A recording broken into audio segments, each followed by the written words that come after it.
Hello, hi everyone. Welcome back to Woo Can Cook. My name is Wesley, and this is a show where we are slowly cooking our way through all of the food from my childhood. Today we're adding to our series on foods inspired by the Bay Area restaurant scene with a shot at a Taiwanese sticky pork and rice roll or cifantuan, inspired by the one found at Five Happiness in San Francisco, California. For those who are not familiar, a cifantuan or fantuan as it is colloquially referred to is made up of glutinous sticky rice wrapped around a Chinese fried donut or youtiao and folded together with a savory dried pork floss or rousong.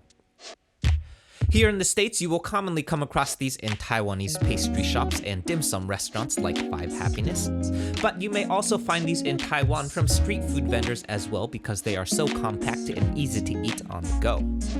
We will once again be making use of my new favorite frozen aisle ingredient for a super effective shortcut, which is a bit of pre-made frozen youtiao donut, which you might recognize from our jianbing recipe not too long ago as well. These things, as you will come to find, reheat surprisingly well in an oven and, more importantly, are kind of laborious to make, so they're super useful to have on hand for something really simple like a fantuan. So, let's get into it.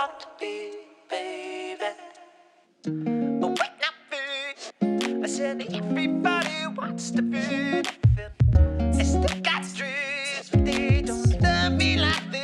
Okay, kicking things off with our rice here, I'm going with a 50-50 split of 1 cup of glutinous sticky rice and 1 cup of jasmine rice. This is going to help keep our rice from getting overly dense by adding a little bit of fluff with that jasmine rice.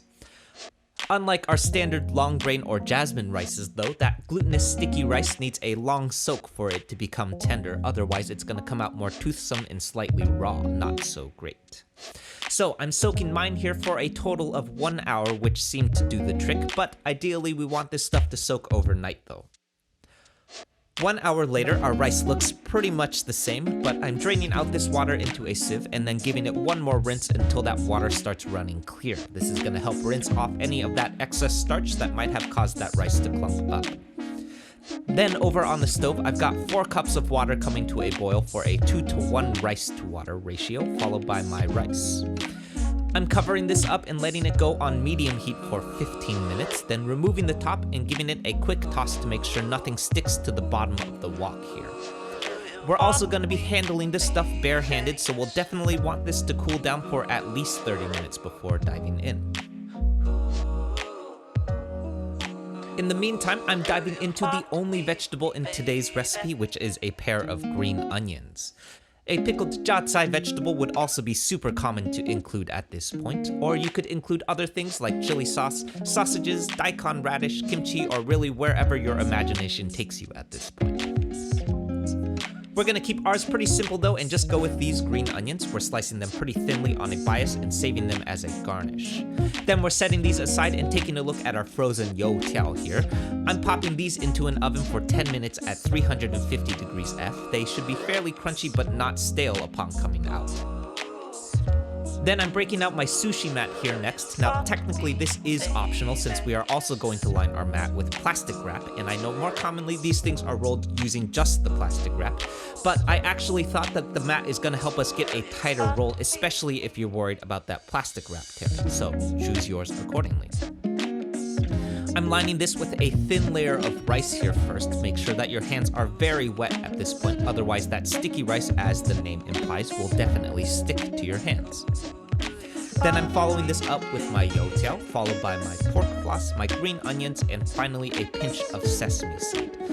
Then from here, I'm very carefully rolling all of this up using my mat, or the plastic wrap if you don't have a mat, to pull everything into a tight roll. At this point, if you're working without a mat, you'll probably start to realize how difficult it is to pull this stuff tight, because if you're just using that plastic wrap, it's probably gonna tear. So, anyway, I'm slicing this in half. You'll notice my knife is similarly just as wet as my hands were for the same reason. Then we're peeling back that plastic wrap and we're ready to eat. Okay, so admittedly this is one of the simpler recipes that we have done in a while, but I actually am a huge fan of how easy this one is to do. It's super pantry friendly. You might have noticed that other than the green onions, everything that we used today came out of the pantry or freezer.